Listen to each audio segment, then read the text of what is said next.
It's about ensuring that communication is always open, making sure that you're heard. But that's really, really difficult for a lot of women because a lot of the time they haven't been shown how to be heard or to even know that that's something that they deserve and it's their right. Hi there and welcome to Am I Crazy Or? The podcast where I, Lisa Påske, businesswoman, entrepreneur and general troublemaker, take on all the ways that society gaslight us into thinking we are going crazy.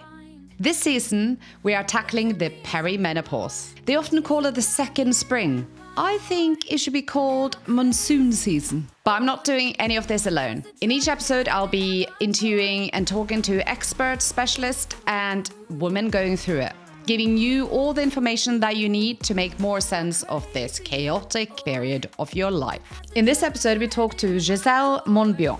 She is a therapist. She's a compassionate inquiry practitioner and also a breathwork facilitator. We talk about just how many women are experiencing increased anxiety and depression during perimenopause. In fact, 45% of women experience increase in anxiety and also depression during this time. Now, shockingly, since 2016, the increase in prescription of SSRI, the age bracket from 45 to 55, has increased by 35%. Yet, only 15% of us are actually on HRT. Should some of these women actually be on HRT instead of SSRIs? That is a good question. In this episode, you will get loads of tips and advice of how to reduce anxiety, but also how to get the right help, how to communicate with everyone, and how this is also the time for you to put yourself first. I, for one, see this as my time. It is my turn. I hope you enjoy the conversation. Welcome, Giselle. I am so excited to have you on the podcast. Welcome. Yeah, it's really lovely to be here. Thank you for inviting me. So can you introduce yourself to our listeners, please? Yeah, so my name is Giselle Monbiot. I have a variety of skills. My main thing is to enable women to be able to connect into their inner truth and to be able to find their authenticity and be able to live that out in their everyday life through therapy, one-to-one work, teaching people how to breathe, running retreats. I do all sorts of ways to be able to let women to really connect to themselves again. Yes. And you are, in fact, also my therapist. I am, yes. Yes. And honestly, I think that this last couple of years, I've been through such a big journey myself. And I've had therapists for many years. I've tried loads of different types of therapists. And then about a year ago, so actually September last year, I went to a conference called the Masters Event, I think it's called, in Oxford. Yes. Which was a conference where we had people like Bessel van der Kolk and Gabor Mate. Yes. And it was after seeing Gabor Mate and his team do a talk about compassionate inquiry that I was like, I must find a therapist that is trained in compassionate inquiry. Yes. And then when I came back, I looked on the compassionate inquiry website and just to see whether maybe there was someone near me or like within an hour's drive. And you had literally just finished your training like the month before. As I, yes. And you're in Kingston, so it's really close to me. Yes, compassionate inquiry is amazing. So, yeah, I'm very, very honoured to be a compassionate inquiry practitioner. It's quite a journey to get there. Yeah. It is tough personally and professionally to get there, but it's amazing. It's like this, just a most amazing approach to therapy. Yeah. So what sets the compassionate inquiry apart from kind of normal talking therapy? Well, I mean, I've been a therapist for many, many years, and I used to sort of leave my clients thinking, yeah, that was okay, but I've missed something. And I just knew I was missing something that was being expressed through the body. I used to leave just thinking, that was okay. I felt I had to be able to access what our body is holding on to. Every experience we've ever had, all our unexpressed emotions, they're all stored within our bodies, and they sort of they come up in the present life. So I was looking for some way to expand the skills I already had to be able to get this more somatic experience within my therapy room. So I'd been a fan of GABA mates for years. So I run a lot of wellbeing courses, and everything I run, GABA is always in there because I love this idea about what we're desperately trying to do is get it's a conflict between attachment and authenticity, and we're always sort of floating in between that from our experiences of childhood. So I went to go and see him speak, and he started speaking about this compassionate inquiry. I was like, oh, go. And I was actually there listening to him, but also Googling. I thought, oh my God, this is exactly it. So, and then it was one of those things that I was exceedingly busy. My work schedule is really busy, and I have 3 children as well. So it's quite challenging. And my head was going, you can't sign up to this course. And my soul was just going, you're going to do it. You're going to do it.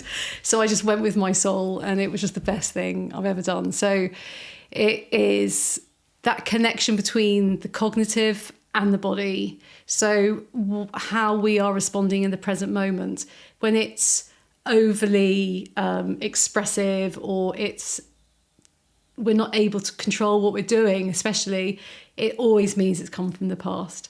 So I think on my first session, my facilitator said, if it's hysterical, it's historical. And I just love that. I thought, oh, that's just perfect. I love that. Can you repeat that again? If it's hysterical, it's historical. Yes. So if we're responding in a way to a situation in our present life, which is too much in some way, it's because it's coming from our past, and usually from our childhood.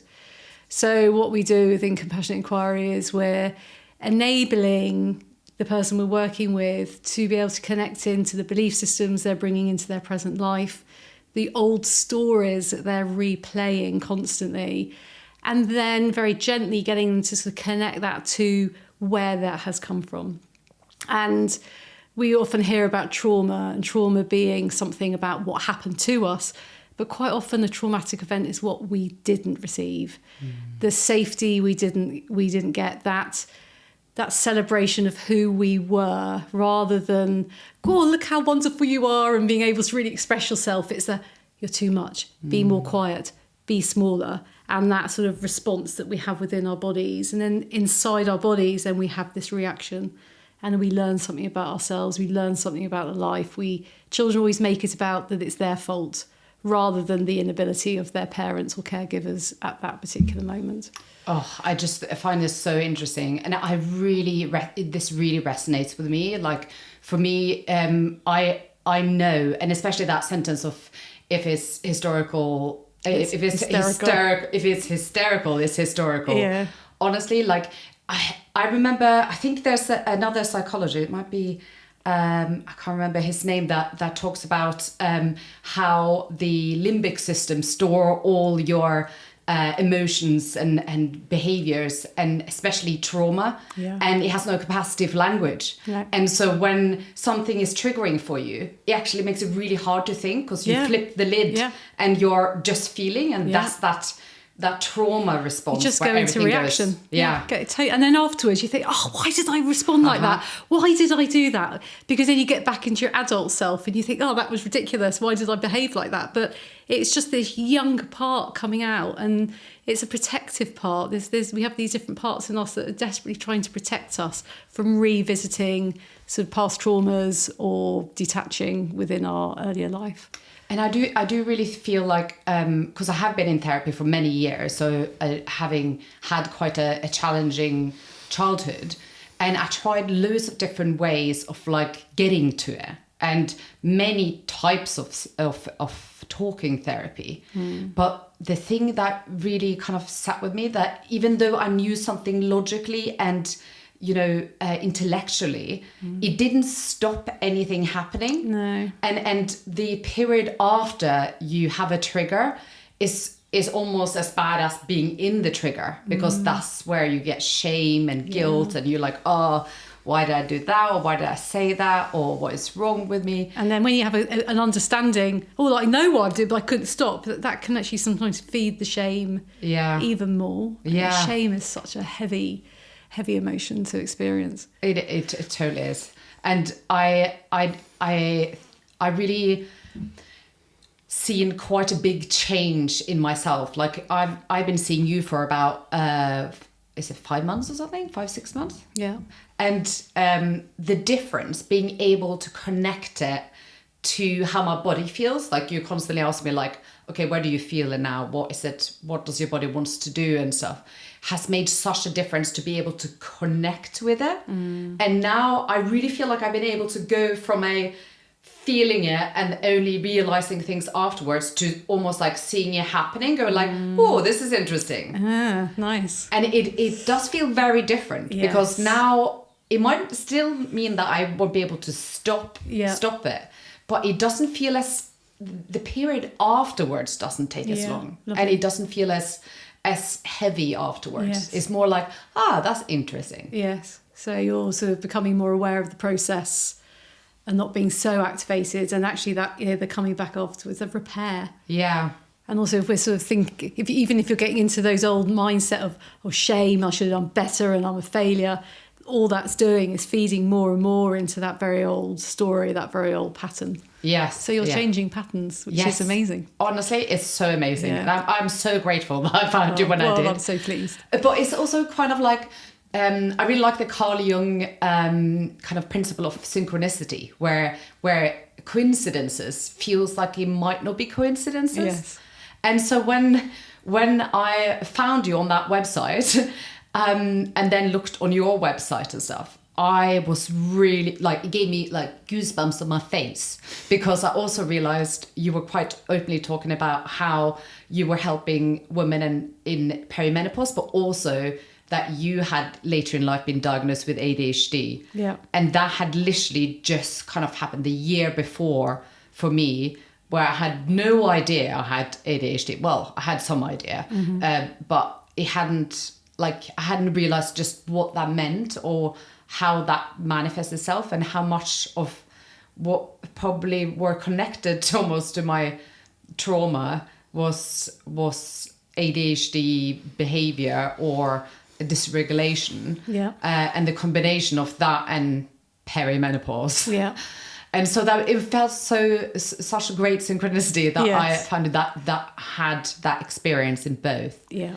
Tell me, how did you become interested in perimenopause Well, or menopause? well, initially, I mean, eventually it was for my own experience, because it was quite rough. But initially, because I work predominantly, not completely, but predominantly with women, I'll say between the age of 40 and 60, I started to really see a pattern that women were coming to me, and we could, the things that they were showing was definitely things coming from the past, but I kept on feeling there was something more going on. And I started to sort of really notice that a lot of them were coming to me as the hormones were starting to shift, and they didn't really know, they weren't even aware that was happening. So I decided I needed to learn more about it. And as I started to learn more and more about it, I realised how important this was. So I even started doing courses, because I run a lot of wellbeing courses of because it's a really nice way to get people to learn more, is by being in a group situation where they can hear other people's experiences, because for years I've been hearing everyone going, oh, I'm so messed up and everyone else is coping so much better. And I was going, that's really not true. I promise you, it's not true. Yeah. So there's something incredibly healing about getting a group of people together going through a similar situation, because the compassion that they feel towards the other people, and if they learn to experience that compassion towards others, then I'm able to sort of start weaving in them being able to sort of have that compassion towards themselves. And that on the nervous system level is very, very powerful. So I started doing menopause courses, which I still do occasionally. And through that, I was fascinated by the things that I was learning. Because if I'm teaching something, I like to know everything about it, and I like to know why. Why is this important? And if I don't know the whole why, then how can I possibly express that to other people? Yeah, absolutely. the blessing of ADHD minds, isn't it? Yes. Why? Well, I think... Yeah, exactly. Yeah, this is all the podcast. This is my why. Yeah, but I think as soon as people understand why, no matter how their brains work, it just falls into place. They can just go, oh, yeah, absolutely. Yeah. So a big part. So when I run the courses that I run, the first part is how to look after your physical body. The second part is how to look after yourself emotionally. Because even that little bit of information about how the adrenals give you that little bit of extra estrogen and progesterone, if you're really, really stressed, the default is always going to be the adrenaline. So that if we don't learn to de-stress and to relax our system and allow our adrenals to switch off, we don't even get that little bit of extra support that our body is there to be balanced with. So women need the complete picture. Yeah. And so would you say that that it is very important to get some support if you are struggling once you get into this age? I think it's very dependent on each individual. You know, I know people who have sailed. Who are they? Well, who are those people? I know one person. I won't say names.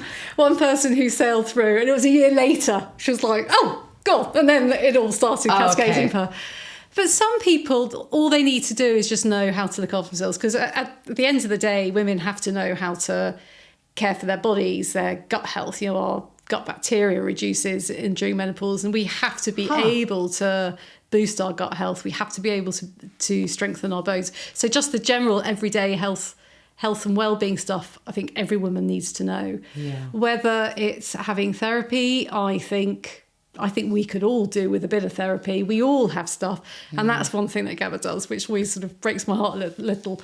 He says to people, have you had a happy... Who here's had a happy childhood?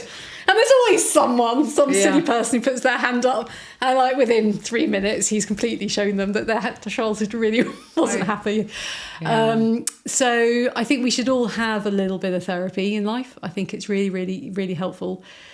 But there are some people who really do need it. And what I notice is, I think through the perimenopause, those things that we have pushed down rise to the surface, or they've always been a little bit under the surface, but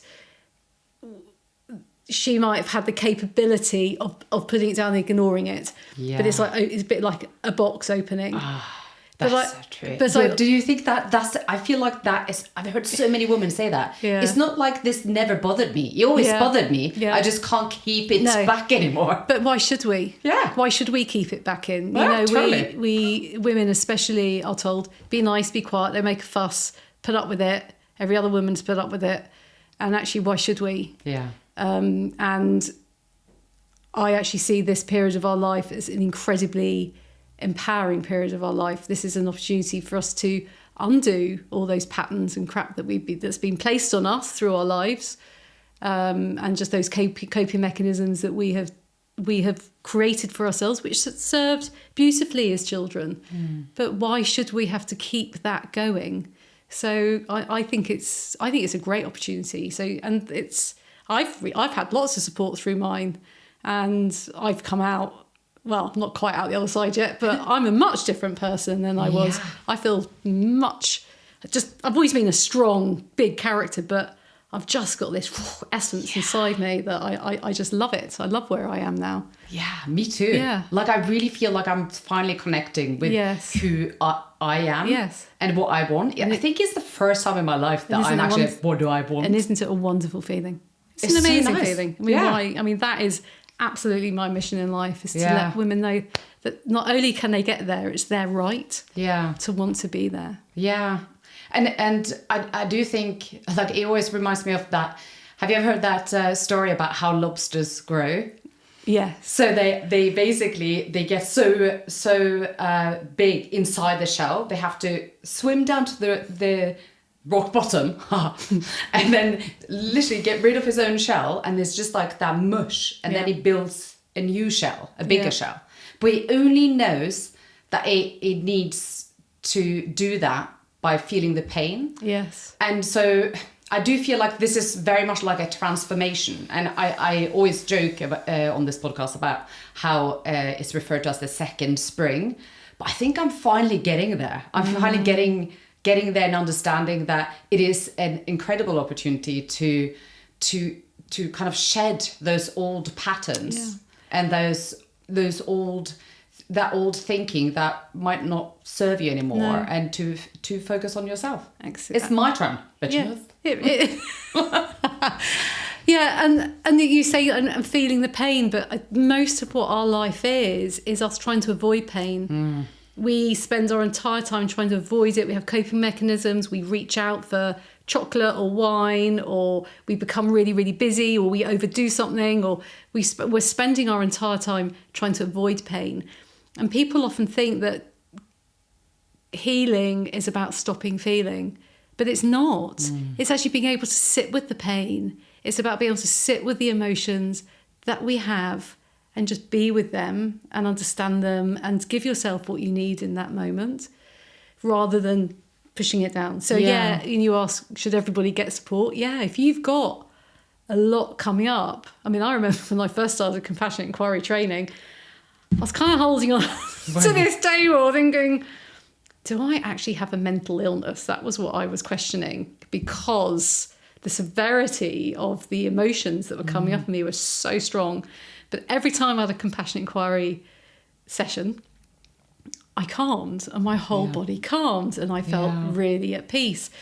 And it's just like, okay, that's just the evidence. It's not that I need to go and get myself some medication. I actually just I'm feeling it all, and it's coming up, and I'm not pushing it away anymore. Yeah. And it is important. It's important that we're able to do that. So healing is about learning to express our emotions, where most of us have all these emotions which are unexpressed within ourselves. We're told that anger is bad. We're told that sadness is bad. We don't do depression and all of this stuff. All emotion is necessary. They are messengers. Anger is about my boundaries are being crossed. My needs aren't met. But if we're shown that being angry is a bad thing, what happens? We either suck it all in. Yeah. So where does that then sit? I have so many women sitting in front of me who've just got these deep, heavy feelings in their body. They might be getting autoimmune disorders. They just don't even know what they need. Or you've got others who are raging all the time and they've no idea why they're raging so much, and that is making them feel so ashamed. Yeah. But it's just this part of them that's desperately trying to learn how to express themselves. Oh, I totally resonate with that as well. Like my thing has always been that I get angry too fast, and that it scares people, or and the shame with that of like it is so, but it is almost like it's too painful to hold it in. Yeah, it's like it's gonna explode inwards, and it really feels like that. And coming into perimenopause, which I did not know I was in, the level of dysregulation, like of up and downs, were so big. I was so ashamed, and everyone kept on telling me it's because you're stressed, and I'm like, well, I've had more stress before. Yeah. But everyone's like, no, it's stress. And when I went to the GP, the first thing I got was antidepressants. Yeah, me too. And anti-anxiety medication. Yeah. And sleeping tablets. Yeah, helpful. And I now go, what? It turns out that 45% of women experience low moods and problems, like mental health problems, during perimenopause. I see it so often. Yeah. So I have to put my hands when I think about it. I've had so many women come to me in an absolute mess, and it's mostly because of their hormones. I actually asked one of my clients whether it would be okay to talk about her experience, because it was so profound. I'm not going to say her name, but she's agreed for me to be able to speak a little bit about her experience, because I think if she hadn't come back to me when she felt like she did, I don't know kind of where it would have gone. But yeah, I do see it. I do see it quite a lot. So what can you share a bit about? Yeah, so I had seen this particular woman 10 years previously. So she came to me. She did have some anxiety, and she was showing showing some OCD as well. So working together, we were able to calm her down. Her anxiety reduced, her OCD stopped. It was amazing. She was, she did so well. And she did so well, I didn't need to see her again for 10 years. So for 10 years, I didn't hear anything. She was doing really well in life, really happy. And then she contacted me and she said, oh my God, I don't know what's happened to me. I've got such bad anxiety that I can't leave my bedroom. She was finding herself sobbing on the floor of her bedroom.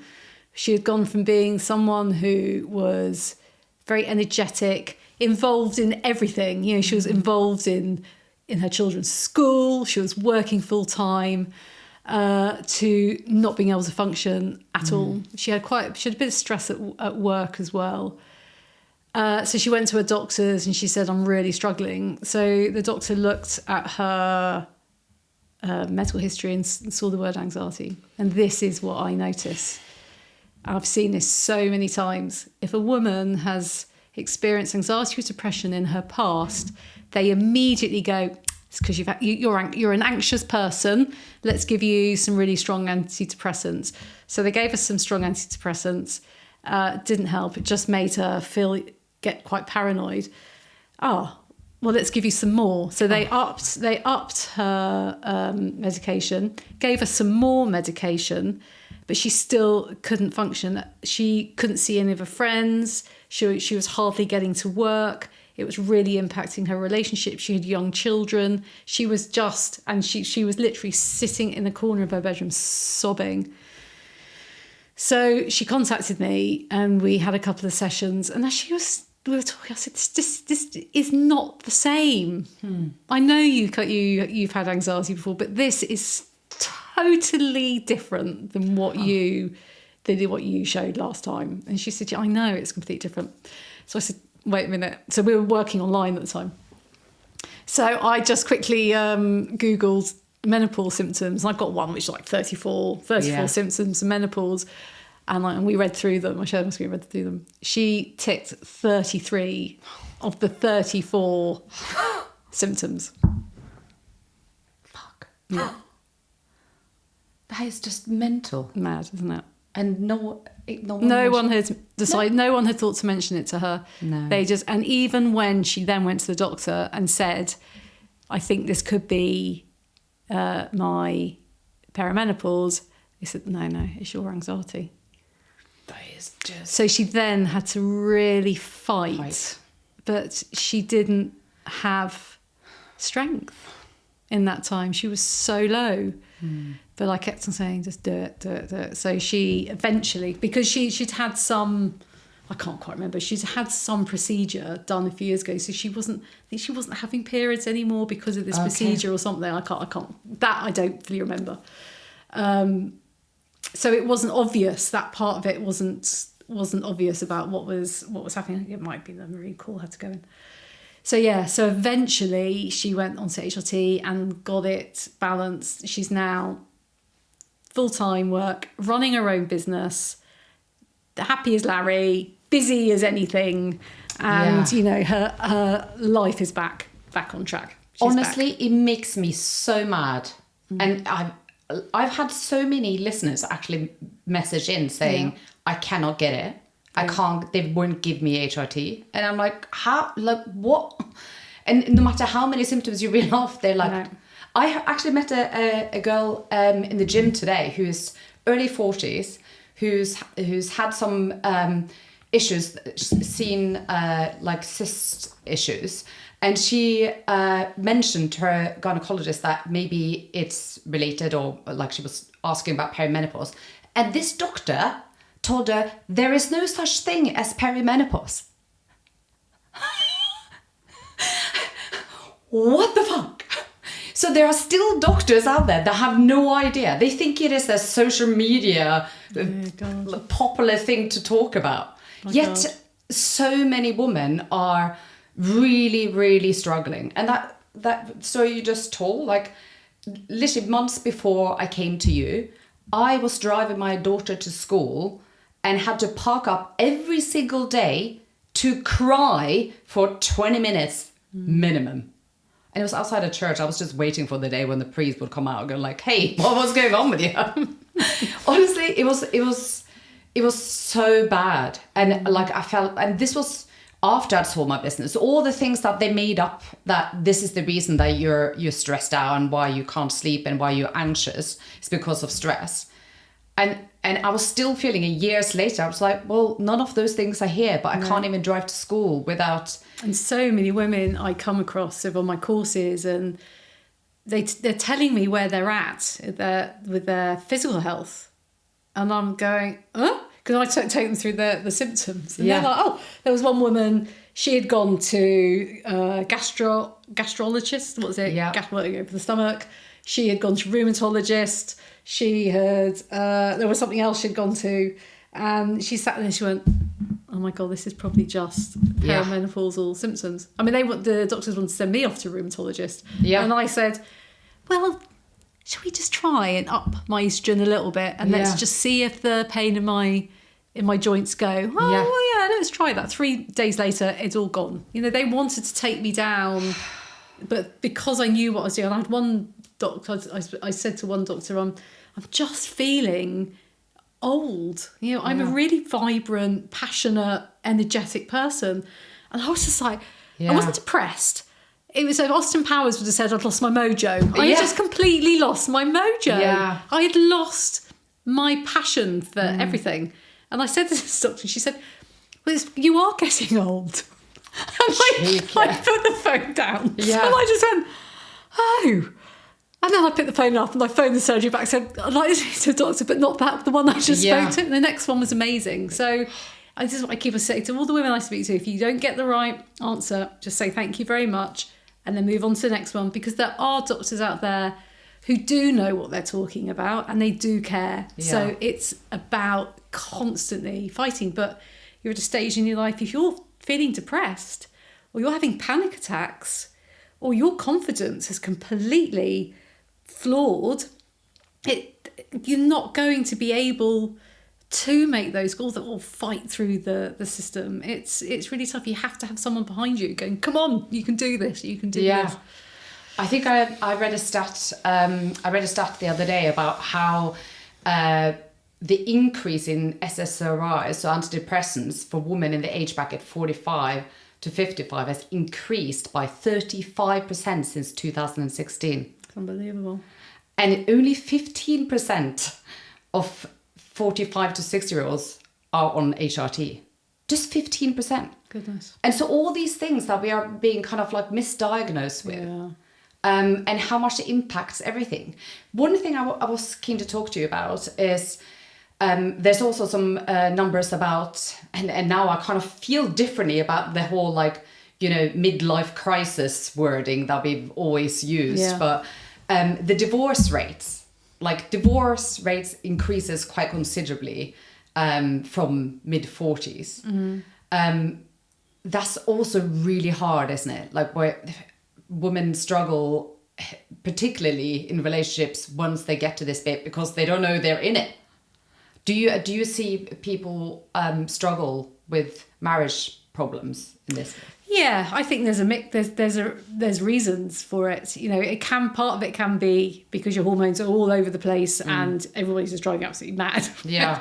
And your partner is the one who's going to get it because they're in your face and they're the ones who you probably feel safest to. But also, if you're starting to waken up a little bit, true. You know, sometimes, maybe you've had really young children and you've got a little bit more space in your life because they're a bit older. Or you're starting to question a little bit about your life, or you're starting to say, I need some help here, I need some support around here, or you're starting to find your voice a bit more, because women are, and that you're not necessarily getting the response that you deserve. Well, of course, in the end, you're going to go. Yeah. So, yes, it's quite renowned on the type of courses I do. Not that I run, but the course, when you're training as a therapist, and there's often quite a high divorce rate that goes along with that, because people are starting to question their lives and question the people around them. And we're often get into relationships because they mirror the wounds that we need to heal within ourselves. Oh my God. That is the worst one.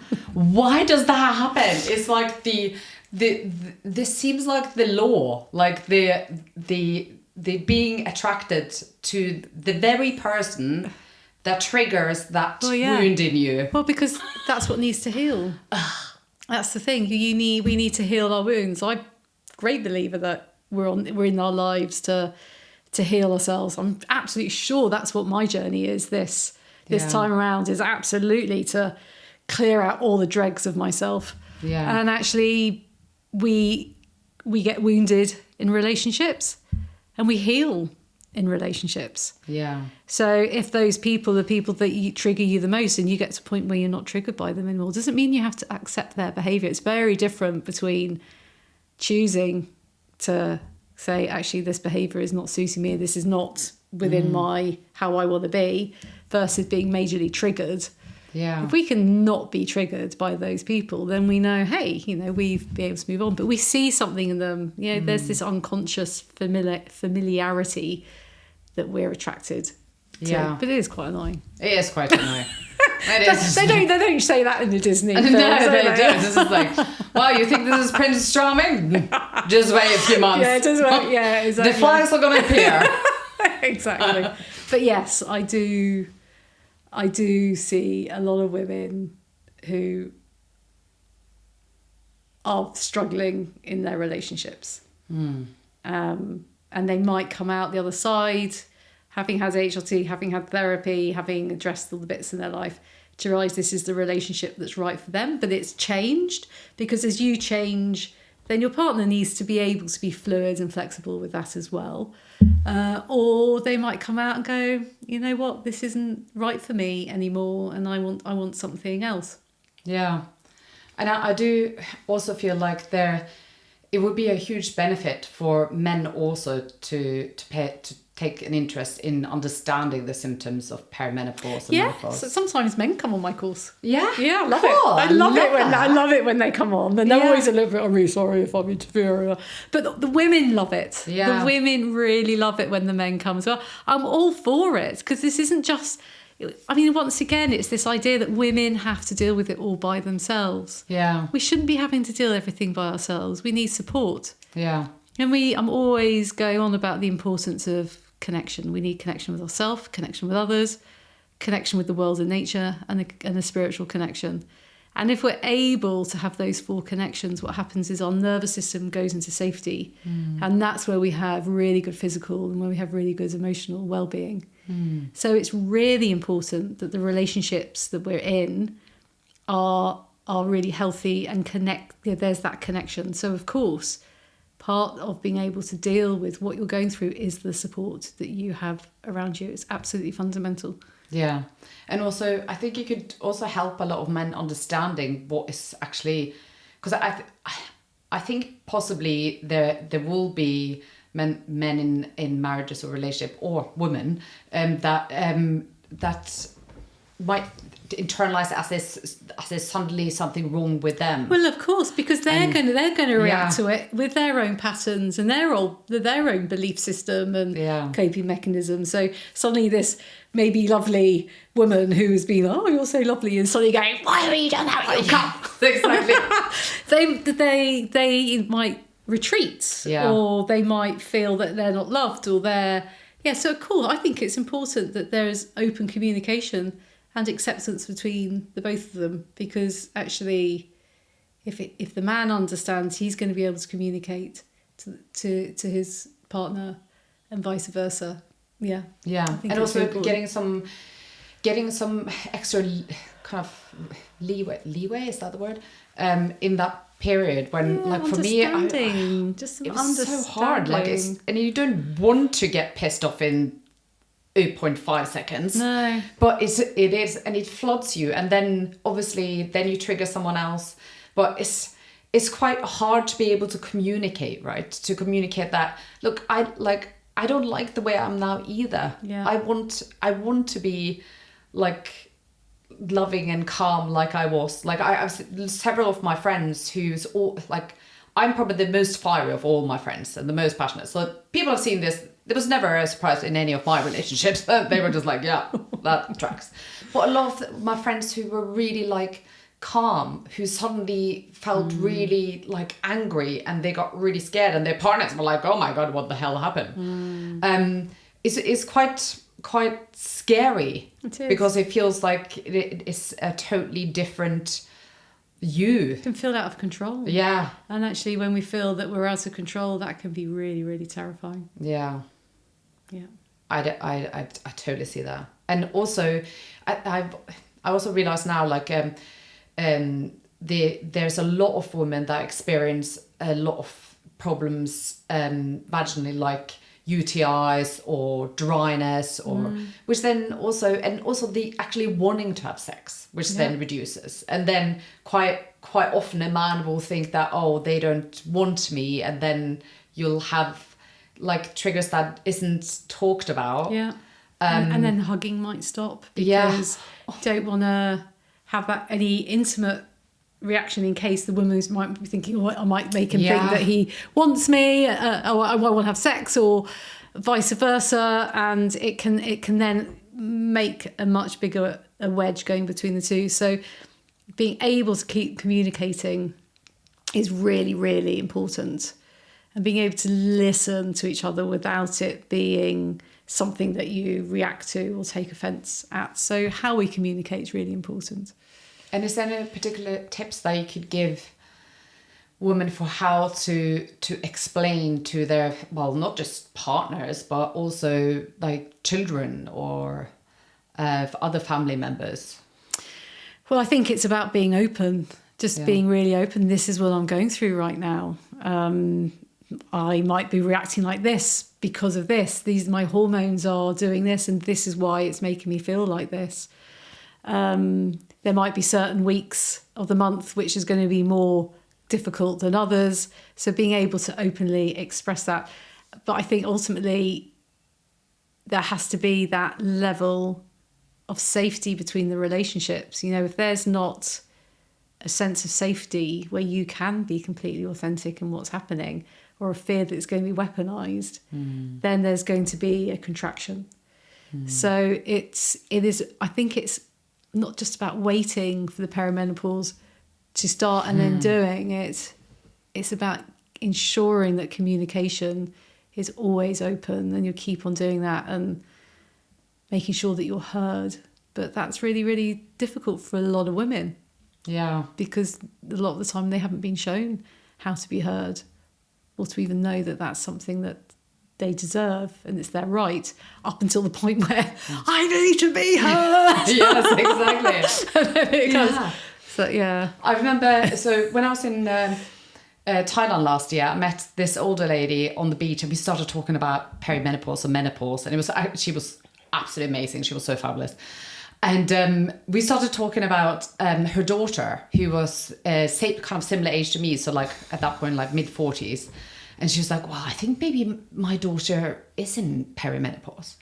But she was like, I don't know how to tell her, because she's really angry right now. And her husband is calling me going like, what should I do? And she just didn't know what to do for how to approach it. But there's also kind of like, I feel like a lot of women are ashamed to be in perimenopause, or even thinking like, oh no, I'm not there. It's interesting, but why do you think that is? I don't know. I mean, I think there's a lot of shame about being a woman. There's shame around periods, there's shame around sex, there's shame around every aspect of being female. There's a huge shame about getting older. Yeah. There's this big thing about you can't get wrinkly, you can't get grey, you can't... you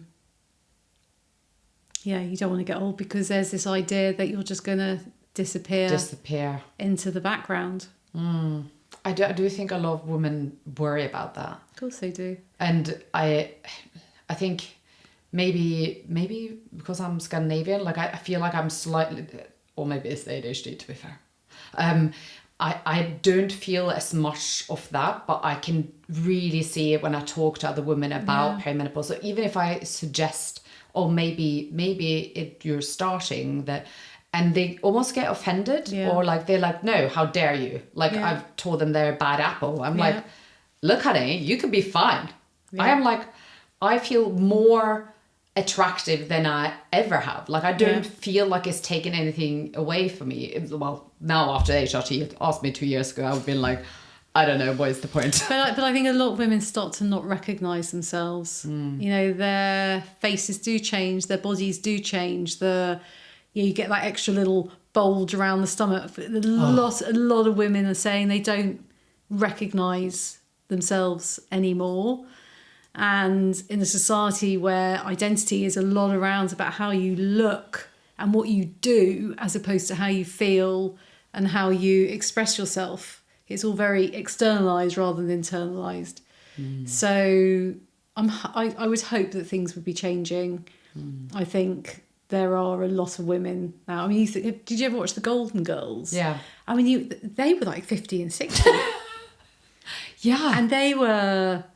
They came across as these really old women, but they were brilliantly funny though. Yeah, but women aren't portrayed like that anymore. Yeah, you so have to be. I would hope that we will change along with that. But yeah, I think there's a huge shame around getting older about what's our identity going to be like then. I mean, I just feel happier and fitter and stronger the older I get. Yeah, me too. I'm sort of still cycling around everywhere. I'm, really strong. I feel really good within myself. I don't even think to look, actually, have a look on the outside, or which I should. For me, it's very much how you feel from the inside. Because some people who are the most beautiful, wrinkle-free people are some of the most unhappy people that I've met. So actually, I think we should be focusing in on what we're feeling within, because actually when we feel good within, we just get you get a lovely glow on the outside anyway.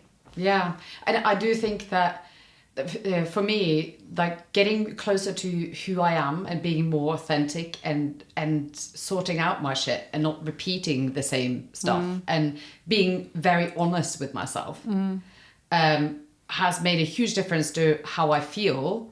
And it shows, I really do think it does change in you. And I really hope that we can kind of embrace this bit. Like I no longer, I think a couple of years ago, I really did think that menopause, that means that I probably people won't be attracted to me. I won't be, and the whole importance of feeling like you're attractive and stuff. Like, what is that about anyway? And then, but now I maybe that's the blessing. You just run out of fucks. Yeah. And now you're just like, well, this is what I'm going to do. Yeah. And this is what I want to do. This is me. Yeah. Isn't that wonderful? It is wonderful. To celebrate yourself as an individual rather than worrying about, is someone else going to accept me or find me attractive and then make me think, I've got a bit of self-worth now because someone else has said actually I'm okay. Yeah, it's so funny. But connecting to our true self. I mean, it's the ultimate spiritual journey. Yeah, I think it really, really is. Yeah, for sure. I think the closer I get to be within myself, and I quite like there's Eckhart Tolle that talks about the me and myself. I don't know whether that's what he calls it, but like the thinking part of you and the being, and the more you're in the being, and when I talk from what I really like, when it flows, like there's no inner voice going, why do you say that, or what? And that is my connection with like, okay, now I'm doing the thing that I want to do, or this feels right for me, when I feel free to speak just freely. And when that part of my brain gets engaged, where it goes like, oh, you shouldn't have said that, you shouldn't have done this, oh my God, well, then I know, okay, what is this about? We need to figure that out. Yeah. It's such a liberating feeling. Yeah. To be able just for it to flow. And that's when your social engagement branch of your nervous system is activated. And that's when it gets activated, when you have that deep connection. Yeah. And then suddenly you're open to possibility. Yeah. And you're in the flow. It's amazing. I love it. Yeah. I love being in the flow. And I think that's again, that's the kind of opportunity that we have as women now. Like we're like, my kids are teenager, one is already second year uni. Like I had kids quite young, but well, for my generation. But this is the time for me. Like my body is my own. I'm no longer a potential vessel. No. And now I feel like this is the time where I can really explore who I am, what I want, and in all. And also, even if our children are younger, one of the greatest things we can do for our children is to heal ourselves. Yeah. I know what I offer into motherhood now is very different than what I might have been offering. So my oldest now is 17. What I might have been offering then, just being able to bring that presence, being able to see stuff or understand stuff more for my children. So people often think, well, it's very selfish. It's really selfish to take time out for myself. So I ran a retreat a few weeks ago. It was just a day. And everyone who was there were going, oh, I almost didn't, because it was like a whole day out on the Saturday.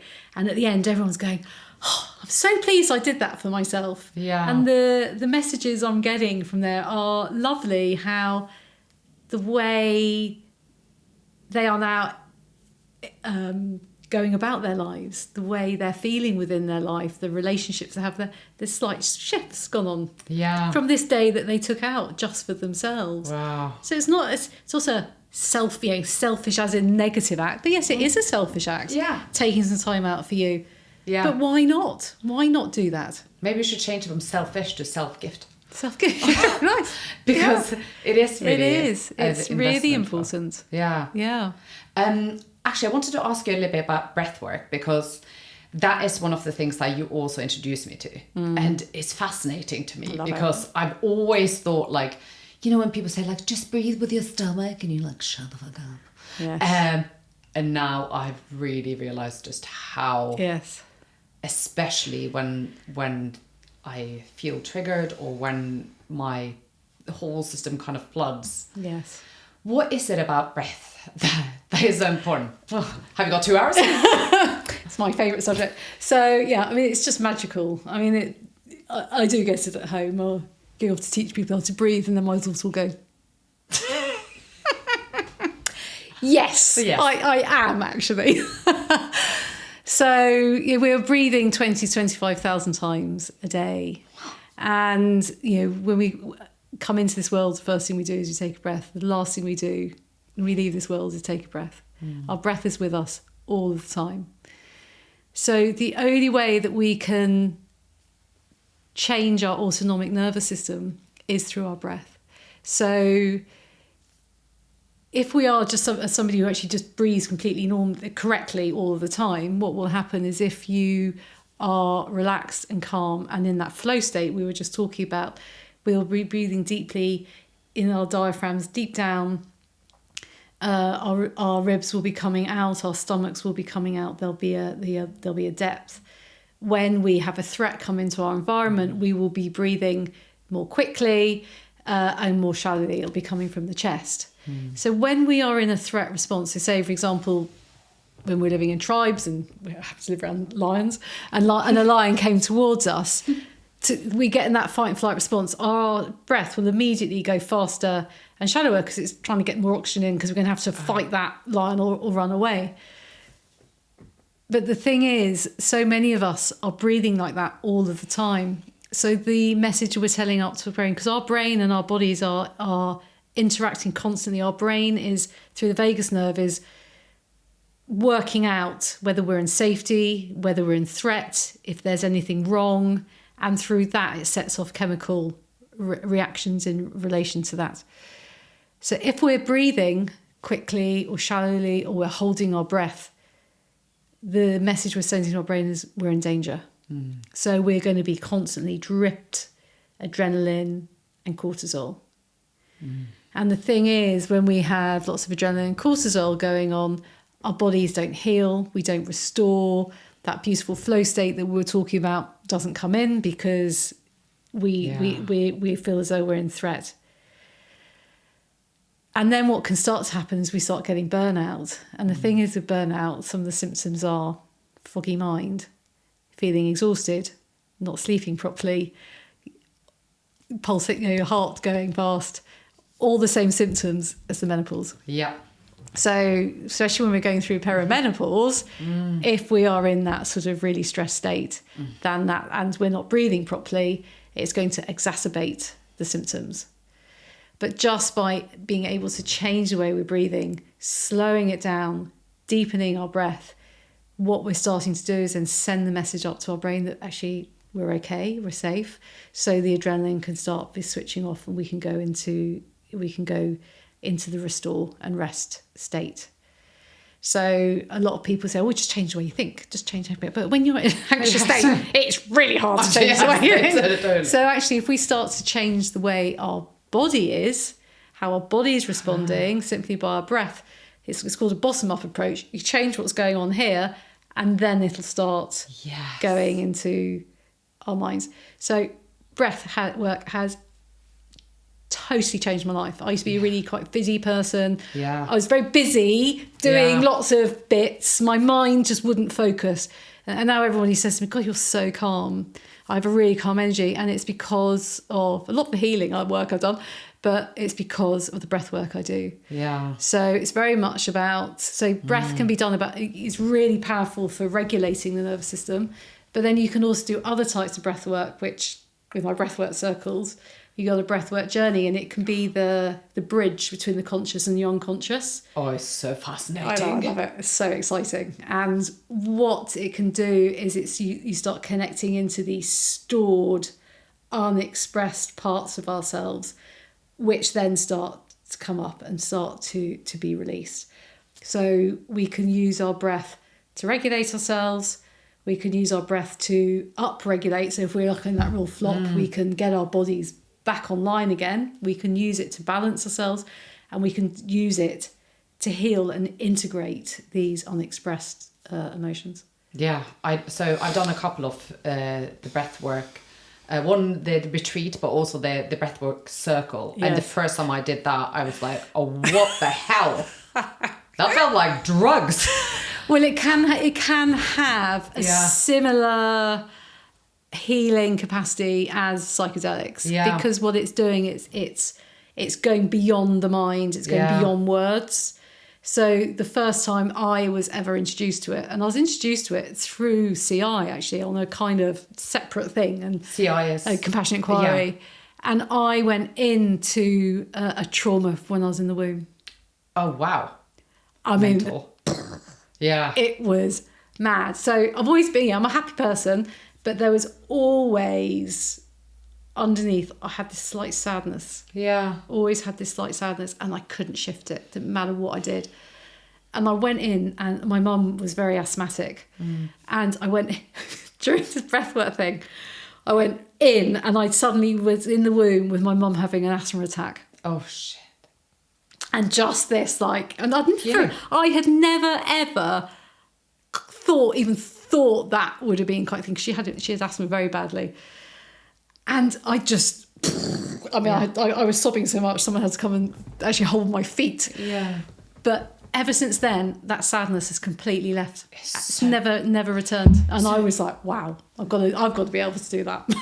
Because, this is kind of like the journey that I started before I started this podcast even, is the fascinating thing about trauma, or what is stuck within you that you can't express or you can't find. And for me, trying loads of different things, and the one thing that really uncovered, and like a thing that I didn't really know, realized was a thing.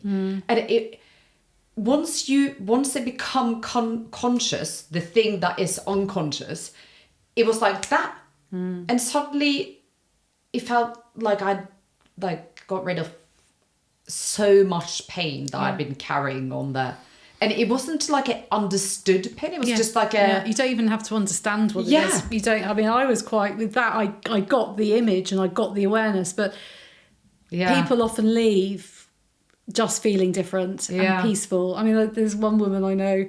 She's kind of quite on the go. I mean, she's the most wonderful woman in the world, but she just never stops. And she says it's the first time ever that her mind has stilled. And she's there every month, my monthly ones, because it's the only time she ever gets that complete peace. And it's really interesting because her outlook on life is changing, and I don't do therapy with her. She's just coming to my breathwork circles, and her outlook to life is starting to shift, and it's fascinating. So you can actually breathe through a lot of the trauma that are unconscious. Yeah. So because I think Bessel van der Kolk also talks about breath work in The Body Keeps the Score. Yeah. And how good it can be, and for me, like doing things like yoga, so doing breath and movement at the same time. Bessel van der Kolk talks about yoga as well, and also Deb Dana and Stephen Porges, the polyvagal people. Yes. They talk about breath, so it's a really, really important part to be able to get you into the ventral branch of the nervous system. So they talk about breath, they talk about dance, singing, playing a wood instrument. The vagus nerve, right? And it activates so you're activating, because what I suppose with all those things is you're doing a longer breath out. Yeah. It's so interesting. So what we'll make sure we'll do is, for people that are listening, maybe you can give me a couple of examples of some breath work. Have you got anything online that they can look at? Or exercise of some sort, if I could share in the show notes.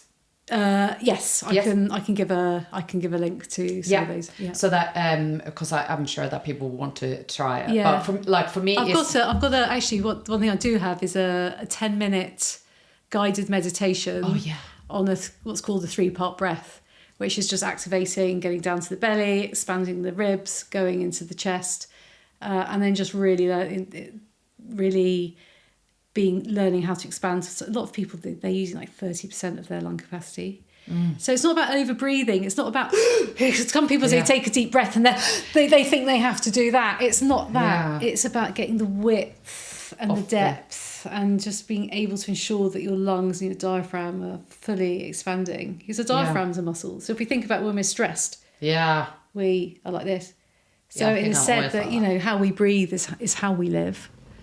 So if we're breathing shallowly, then our life's going to be contracted. If we're going to be open and deep, then what we're doing, we're opening ourselves up for great life. Yeah. So interesting. It is. Okay, so lastly, is there any tips or any advice you could give to women if they're suddenly starting to feel really out of control or like they don't recognize themselves? Yeah. So I think what's really helpful is to get it down. So the one thing that I found really useful was using a symptom checker. Yeah. So you can use a symptom checker so you can see the patterns, because when you're really up and down, your emotions all over the place, you're starting to get a foggy head, then it's really good to see that in black and white. Yeah. Because otherwise what can happen is those negative belief systems can start coming in. I'm a failure, I'm not good enough. As you were talking about, those feelings of shame can come in. We can start really withdrawing from life. Yeah. Speak to somebody. It can be a therapist, it can be a doctor, it can be your friend, it can be your colleague. Just speaking to someone who you get a safe response back from can be a good start to working out the journey of which you need to take. If you have got that really good connection with someone to speak with, that really, really helps. Coming back to the nervous system, safety isn't just about the absence of threat, it's about having connection in there as well. So keep the connections going, keep making sure those connections are there, and learn how to deepen your breath, learn how to use your breath to be able to control a little bit about what's going on in the nervous system, to ensure that you can start calming it down. And then if you can't do it by yourself, find a really, really good therapist who can support you through it. And going to see a therapist doesn't mean that you're not coping or you have to wait. Like, so many people come to me when they're so on the floor. So the beginning is getting them back together again so they can actually sit up and we can start working through. Yeah. Try and grab it as early as you possibly can. Yeah, it's okay to get help. Oh, Is it okay? Like, and help. it's so useful. Yeah, help. I mean, I don't know how people survive without therapy. I have the most amazing person that I contact when I need support. Yeah. You know, so getting support isn't failing. It's about not giving up, and it's about, okay, this is what I need to get up to the next step. Yeah. And know that, okay, during the process it might feel awful. Yeah. But actually by facing it head on with the right support, we will always come out stronger. You know, there's a thing called traumatic growth.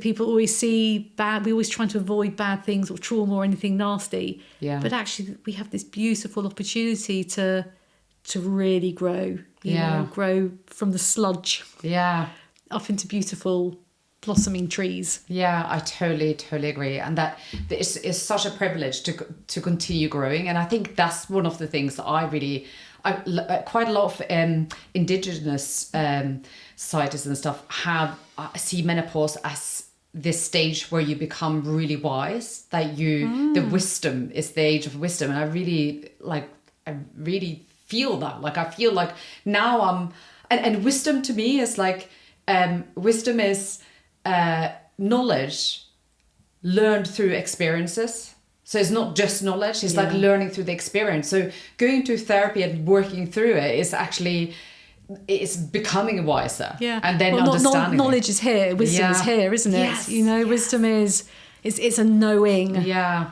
You know, a lot of people are able to read a book and tell you about it. Yeah. But no, wisdom is an embodied. Yeah. It's embodied.